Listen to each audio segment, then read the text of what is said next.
విచ్చేసిన వైఎస్ఆర్ కుటుంబ సభ్యులందరికీ కూడా నా హృదయపూర్వక నమస్కారాలు. వేదిక మీద ఉన్న పెద్దలకి, వేదిక ముందున్న వైఎస్ఆర్ కుటుంబ సభ్యులందరికీ కూడా నా హృదయపూర్వక నమస్కారాలు. ఈరోజు ఏదైతే వైఎస్ జగన్మోహన్ రెడ్డి గారు 175కి 175 గెలవాలని చెప్పి ఒక సంకల్పంతో ముందుకెళ్తున్నారు. ఆ సంకల్పానికి మేము సిద్ధంగా ఉన్నామని చెప్పి విచ్చేసిన మీ అందరికీ కూడా నేను హృదయపూర్వకంగా నమస్కారం తెలియపరచుకుంటున్నాను. గతంలో 14 సంవత్సరాలు ముఖ్యమంత్రి చేశాడు. 40 ఏళ్ళ ఇండస్ట్రీ అని చెప్తాడు. ఒక వ్యక్తి అయితే 10 సంవత్సరాల నుంచి పార్టీ నడుపుతున్నా అని చెప్తాడు. ప్యాకేజీకి అమ్ముడిపోతాడు. వీళ్ళందరూ కలిసి మన నాయకుడిని ఎదుర్కోవడానికి వస్తున్నామని చెప్పుకుంటున్నారు.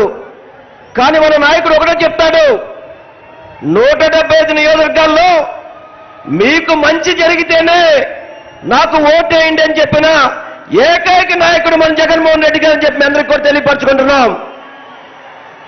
ఇంతవరకు చంద్రబాబు కానీ పవన్ కళ్యాణ్ కానీ అభ్యర్థుల పేరు చెప్పడానికి భయపడతారు. ఈరోజు మన ముఖ్యమంత్రి అధికారంలో ఉండి ఏ మాత్రం కూడా ఎక్కడ ఎటువంటి ఇబ్బంది లేకుండా 175 గెలుపు లక్ష్యంగా ఈరోజు ముందుకెళ్తున్నాడు.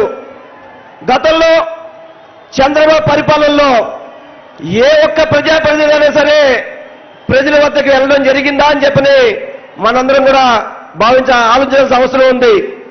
ఈరోజు 175 నియోజకవర్గాల్లో ఎమ్మెల్యేలు కావచ్చు, ఎంపీలు కావచ్చు, ప్రతి ఒక్కళ్ళు వెళ్ళి జగన్మోహన్ రెడ్డి గారు ఇచ్చిన పథకాలు వస్తున్నాయా లేదని చెప్పి అడిగితే ప్రజల నుంచి చక్కటి ఆశీర్వాదం వస్తుంది.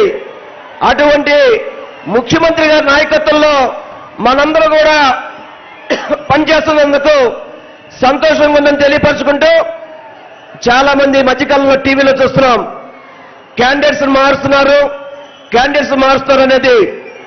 ఈరోజు రాష్ట్రంలో ఒకటే చెప్తున్నారు, ఎవరు ఎమ్మెల్యే క్యాండిడేట్ అయినా కానీ వెనకాల జగన్మోహన్ రెడ్డి గారు బొమ్మ చూసుకునే ముందుకెళ్తారు తప్ప చంద్రబాబు పవన్ కళ్యాణ్ లాగా నీచి రాజకీయాలు కుట్రలో చేసి జగన్మోహన్ రెడ్డి గారిని ఎదిరించే దమ్ము లేక ఆ పార్టీలు ఈ పార్టీలతో పొత్తు పట్టుకునేవాడు చంద్రబాబు నాయుడు. జగన్మోహన్ రెడ్డి గారు ప్రజలే నాకు పొత్తు అని చెప్పని ప్రజలతో పొత్తు పెట్టుకున్న నాయకుడు మన జగన్మోహన్ రెడ్డి గారు. అటువంటి నాయకుడు సారథ్యంలో మనందరం కూడా ప్రయాణిస్తున్నందుకు సంతోషంగా తెలియపరచుకుంటూ, ఈ కార్యక్రమాన్ని ఇంత చక్కగా విజయవంతం చేసిన ప్రతి ఒక్కరికి కూడా నేను హృదయపూర్వకంగా నమస్కారాలు తెలియపరచుకొని సెలవు తీసుకుంటున్నా. జై జగన్, జై జగన్, జోహార్ వైఎస్ఆర్.